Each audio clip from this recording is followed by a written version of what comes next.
So they are used, asymptotic notations are used in complexity analysis.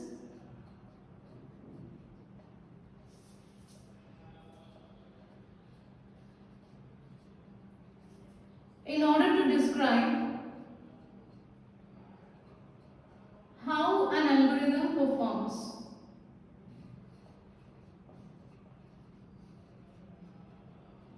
How an algorithm performs in terms of like RAM, storage space,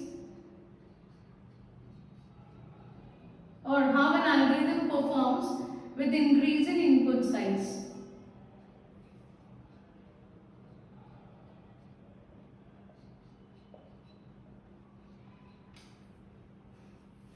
Okay, so where they are using this asymptotic notations, they are used in complexity analysis in order to describe how an algorithm performs with increase in input size. So in our previous lecture we saw, so growth rate of an algorithm with increase in n value is nothing but this input size. With increase in n value, time required for execution, which is nothing but the running time. Running time also increases for the term n square, right? So here this actually represents the same. So here we are just finding out how the algorithm performs with input size, if there is any change or not. So there. And so can we compare two algorithms directly? So head-to-head comparison, that we call it as head-to-head comparison, which is nothing but if we are trying to compare two algorithms directly. So is this possible? This is not possible. So then how to compare algorithms? So if you consider two algorithms like this is algorithm 1, algorithm 2, and we should take same input size because one algorithm may work better for one input size. If input size is small, then algorithm may work well. If input size is large, then algorithm 2 may work. So in order to get a clear comparison between both of them, we need to take same input size. So if I take same input size for both the algorithms, say suppose if this algorithm 1 executed or it performed well, or the time taken by algorithm 1 is less compared to this algorithm 2, then we can say that this algorithm is better for solving that particular application. Okay, in this way we can't compare algorithms directly, but by calculating running time or space, you can find out, you can compare two different algorithms.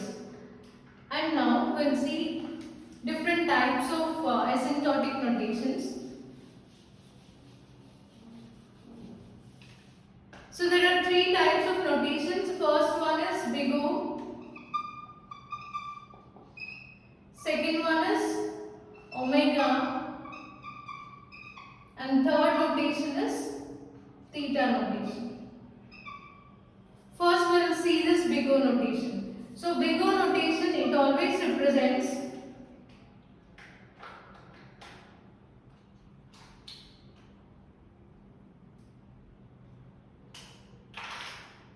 big O represents upper bound of an algorithm.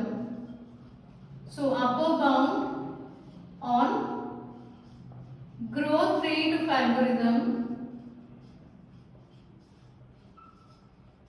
running time or space usage. So what this big O notation represents, it provides upper bound on growth rate of an algorithm. So growth rate is nothing but with increase in input size, how the algorithm performs or how the algorithm is performing various operations on this input size. Like whether there is increase in the running time or whether there is decrease in the running time. That is nothing but the growth rate, which we saw in our previous lecture. So it provides upper bound on that growth rate, okay, of running time or space usage. And the second thing is, it represents worst case scenario.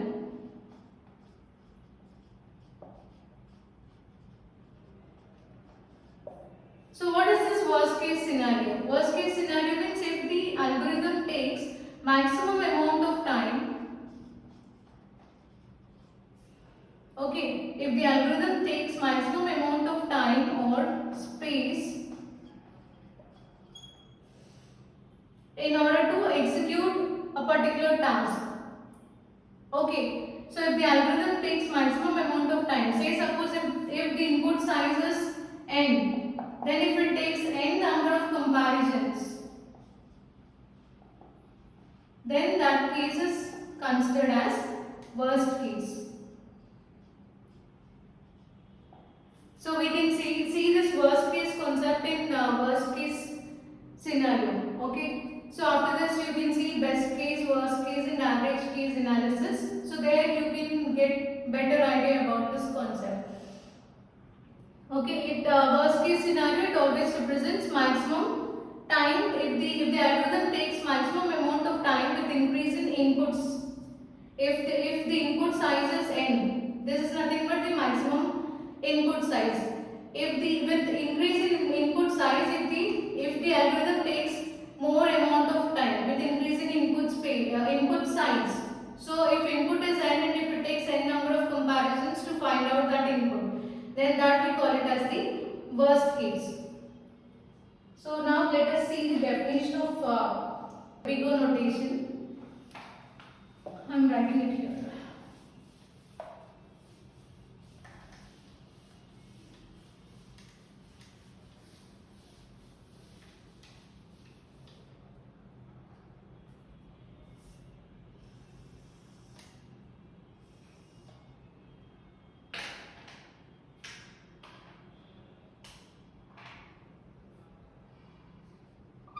Let f of n and g of n be two non-negative integers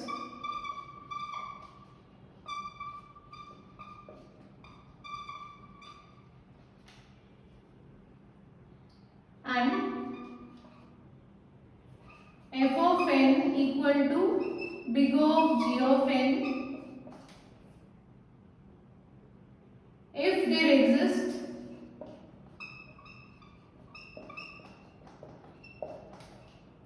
two positive constants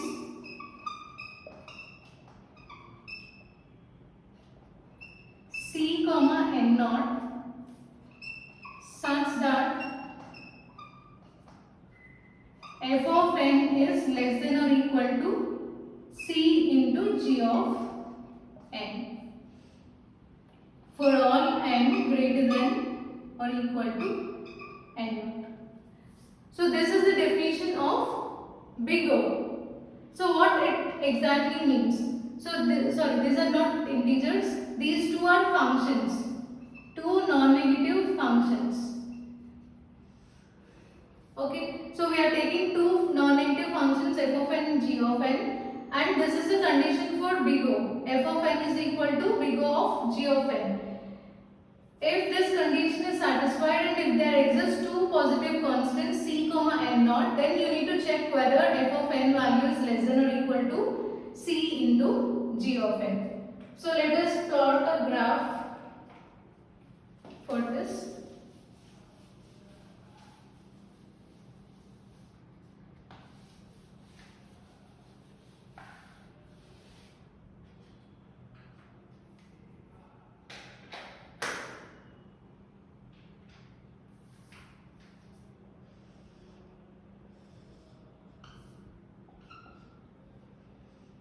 So here this is nothing but y-axis represents time, x-axis represents n value, which is nothing but number of elements. And here let us take, this is your c into g of n function, and here when f of n equal to big O of g of n, here we have two constants c and n naught. So we took c, and you need to make sure that f of n value is less than or equal to c into g of n. So here f of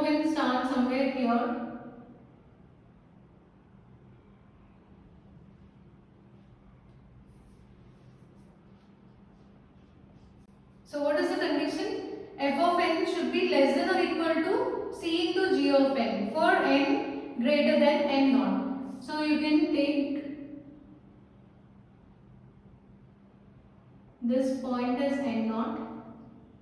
Here n value is greater than n naught. In this case, f of n is less than c into g of n. So that's the reason why the plot is represented like this. F of n should be represented below this g of n. Okay, so if n value is greater than n naught, then in that case f of n value should be less than c into g of n. Before that, f of n can be either greater than the c into g of n or it can be less than g of n. That also you can observe. So this intersection point is n naught. So before this, there is a rise in f of n. So here f of n is greater than g of n. And here it is again f of n is less than g of n. Here it is f of n is greater than g of n. So before this, f of n value can be greater than c into g of n or it can be less than c into g of n. Okay, part. So this is the graph for big O. I hope it's clear to you, right? So let us solve one example for big O notation. So this is your definition, right? Okay. So now the given function is 2n plus 3. So what is our notation? F of n should be less than or equal to c into g of n. So write that. F of n less than or equal to c into g of n. So what is the given f of n? 2n plus 3 less than or equal to c into g of n. And now you need to choose one. C is nothing but a constant value. So you need to pick one constant value here. Okay. So you can take it as anything. You can take any constant, but make sure that this RHS side should be greater than LHS. So if I take, so in place of C, I am taking 5. And in place of g of n, I am taking n. So here it is 2n plus 3. Now check whether the condition is satisfied or not. Check with n value equal to 1, 2n plus 3, that is 2 plus 3, which is less than or equal to 5. Yes, this is true. Okay. So you can take this 5. You can't take anything below 5. You can take any constant value above this. So from this we can see that therefore f of n is equal to big O of n. You can write it like this because here n value, here g of n value is n. So what is our notation? F of n is equal to big O of g of n. So f of n equal to big O of, this is g of n. So you can write n in place of g of n. Okay. So can we write f of n equal to big O of n square? Yes, this is also possible. When it is possible, see, the same equation it can even be represented as 2n plus 3 less than or equal to 5 n square. So in place of g of n, I can even not only like it's not necessary that I should take only n. You can even take n square. And now check this condition. 2n plus 3, again n value 1. So 5 less than or equal to 5. Condition is true. So you can even take n square. You can take n cube. Okay, it can even be 5n cube. Okay, and so on. So here this function can be written as f of n equal to big O of n cube. So that is also true. Big O of n square is also true. N is also true. Why? Because see, this is a class of functions, this notation. So these are different functions. And if you pick this n value, so all the functions which are greater than this n, they are nothing but upper bound values or upper bound functions. So I told you, big O notation, it always provides upper bound on growth rate of an algorithm. Since we are using big O here, you can choose all the values which are present towards RHS of n, or which belongs to this upper bound. Why we can take n square and n cube means they are present here in RHS of towards RHS of n. So you can take n square or you can take n cube, 2 power n, 3 power n, all these values which are towards right hand side, you can take any one of them and you can write the notation like this. What if I take f of n equal to big O of log n? Can I take it like this? No, this is not correct because these values, so all the values which are less than, all the functions which are less than n, they comes under lower bound. Remember this, okay?